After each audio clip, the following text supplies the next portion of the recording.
सकती है। तो चलिए शुरू करते हैं आज की सबसे बड़ी खबर से। क्या वेस्ट एशिया में चल रहे तनाव के कारण यूरिया की कीमतें हमारे देश में बढ़ सकती हैं? वेस्ट एशिया में बढ़ते जियोपॉलिटिकल टेंशन का असर केवल तेल बाजार तक सीमित नहीं रहता है, अब इसकी आहट कृषि क्षेत्र में भी सुनाई देने लगी है। वेस्ट एशिया में बढ़ती अस्थिरता के बीच उर्वरक उद्योग से जुड़े सूत्रों का कहना है कि भारत में यूरिया की कीमतों पर दबाव बढ़ सकता है। आशंका जताई जा रही है कि कीमतें धीरे धीरे बढ़ते हुए लगभग 1000 रुपये प्रति टन तक पहुंच सकती हैं। पहली नज़र में यह केवल एक आर्थिक आंकड़ा लगता है, लेकिन इसके पीछे वैश्विक ऊर्जा, समुद्री व्यापार और कृषि लागत की जटिल कहानी छिपी हुई है। तो आखिर चिंता बढ़ क्यों रही है? यूरिया केवल एक उर्वरक नहीं है, यह आधुनिक कृषि का एक महत्वपूर्ण आधार है और इसकी उत्पादन प्रक्रिया सीधे ऊर्जा बाजार से जुड़ी होती है। विशेष रूप से प्राकृतिक गैस यूरिया उत्पादन का सबसे महत्वपूर्ण कच्चा माल है।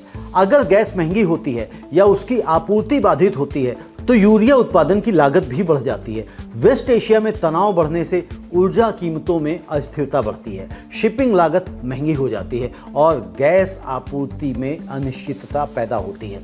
इन तीनों कारकों का सीधा असर यूरिया उद्योग के ऊपर पड़ता है। अगर हम ये देखें कि वैश्विक ऊर्जा और उर्वरक का क्या संबंध है, तो कई लोग यह जानते ही नहीं हैं कि दुनिया के कई बड़े उर्वरक संयंत्र गैस पर निर्भर होते हैं। जब गैस की कीमतें बढ़ती हैं तो उर्वरक कंपनियों के सामने दो ही विकल्प होते हैं। पहला, या तो वे उत्पादन कम कर लें और दूसरा कि वे कीमतें बढ़ाएं, और दोनों ही स्थितियों का असर अंततः किसानों पर ही पड़ता है। आपूर्ति और शिपिंग की चुनौती, तो वेस्ट एशिया वैश्विक ऊर्जा और समुद्री व्यापार का महत्वपूर्ण केंद्र है। अगर इस क्षेत्र में तनाव बढ़ता है तो समुद्री मार्गों पर जोखिम बढ़ जाता है, बीमा लागत बढ़ती है, फ्रेट चार्ज महंगे होते हैं और कई बार शिपमेंट में देरी भी होती है। और जब यह सब होता है तो वैश्विक उर्वरक बाजार की आपूर्ति श्रृंखला भी प्रभावित होती है।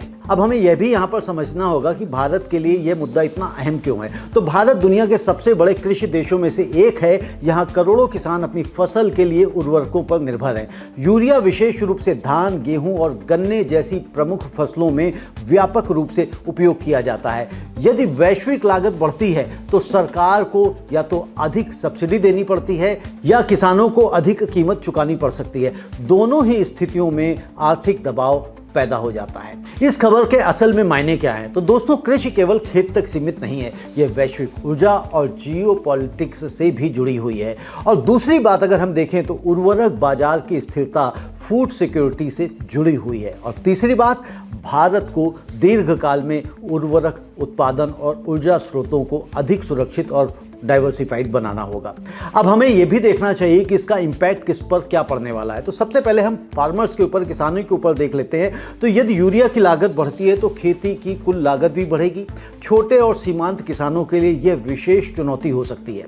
सरकार पर इसका क्या इम्पैक्ट आएगा? तो भारत में उर्वरक सब्सिडी पहले से ही एक बड़ा खर्च है। अगर वैश्विक कीमतें बढ़ती हैं तो सरकार पर सब्सिडी का बोझ और बढ़ सकता है। उर्वरक उद्योग पर प्रभाव, तो यहाँ पर अगर हमें यह देखना होगा कि घरेलू निर्माताओं को कच्चे माल की लागत और आपूर्ति दोनों की चुनौती का सामना करना पड़ सकता है। दोस्तों, हमें यह भी देखना चाहिए कि इसका असर खाद्य कीमतों के ऊपर क्या पड़ेगा। तो अगर खेती की लागत बढ़ती है तो लंबे समय में इसका असर खाद्य कीमतों पर भी पड़ सकता है। दोस्तों, जब कोई किसान खेत में यूरिया की बोरी डालता है तो वह केवल एक उर्वरक नहीं डाल रहा होता, वह अपनी फसल की उम्मीद बो रहा होता है। लेकिन उस बोरी की कीमत कई बार हजारों किलोमीटर दूर होने वाली घटनाओं से तय होती है। वेस्ट एशिया का तनाव ऊर्जा बाजार को प्रभावित करता है। ऊर्जा बाजार उर्वरक को और उर्वरक अंततः खेतों को प्रभावित करती है। आगे की दिशा क्या हो सकती है? तो यदि वेस्ट एशिया में तनाव लंबे समय तक बना रहता है तो उर्वरक बाजार में अस्थिरता बनी रह सकती है।